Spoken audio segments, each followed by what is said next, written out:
What's up, everyone? I want to talk about the first handgun I ever bought, which is this Smith & Wesson 4003 TSW.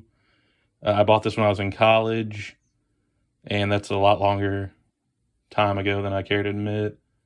First and foremost, I'm a big fan of any third-gen Smith & Wesson. They have so many model numbers, and that's kind of its own topic, just third-gen Smiths in general. I've never had a Ruger P series, which these get compared to a lot as far as just any third gen Smith. I've shot a couple Ruger P series, I always liked them. I just never owned one yet. This one is a 40, which I will show right there where it is marked 40. Also, too, it has that really cool little, you can see inside the chamber if you have any brass or anything like that. I'm going to safety check it real quick. Obviously, I would not film this if it were loaded. For anyone out there that's into third gens, this does have the blue follower.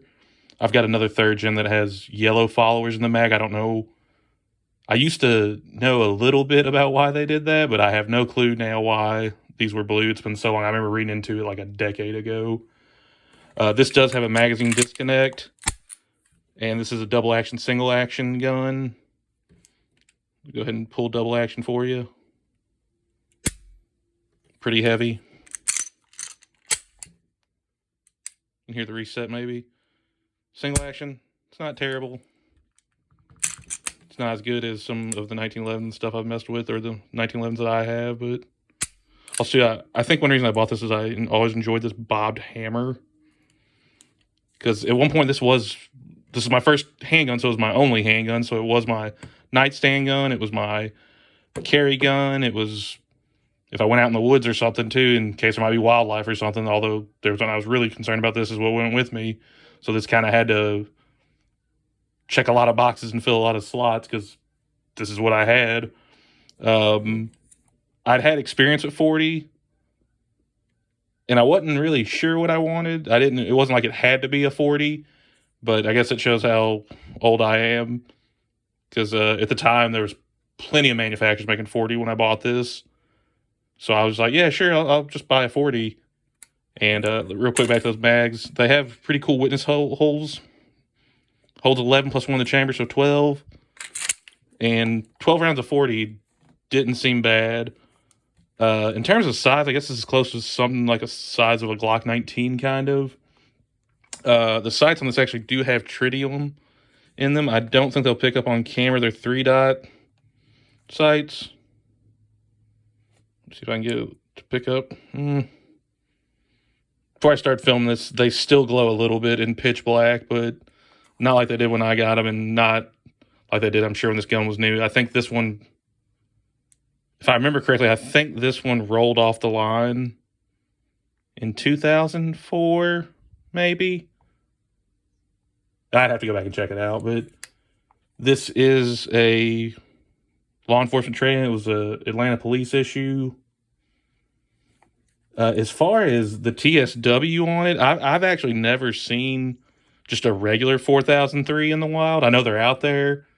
Also, too, this one is just a decocker only, so I think that's what lends to the tactical part. And then the sights. And this is aluminum framed, so it's not all steel gun. The slide's obviously steel. I think you can see where it says 40 tactical right there. Smith & Wesson. We got the little Smith & Wesson logo right there. The serrations aren't bad on it at all. Obviously, nothing really up front. I mean, you can drop the mag real quick. You can do it up front if you really need to, but if you've got something in your hands, I think that's going to probably be a no-go. Yeah, I think I gave $300 for this, maybe $350. It's been well over a decade ago. But yeah, this was the first handgun I bought, and I really don't know what I'm going to do with it at this point. I've only shot it like one time in the last like 6 years. I've gotten other guns since. But I always really enjoy this, and this was someone's carry gun. As you can see, there's a lot of wear on the grip. Sorry. I enjoy this grip angle too. It's very just straight back, no mainspring housing. And I got a few mags with it too when I got it, and I think I ordered a couple more too. But yeah, I guess this was like 2010 when I bought this.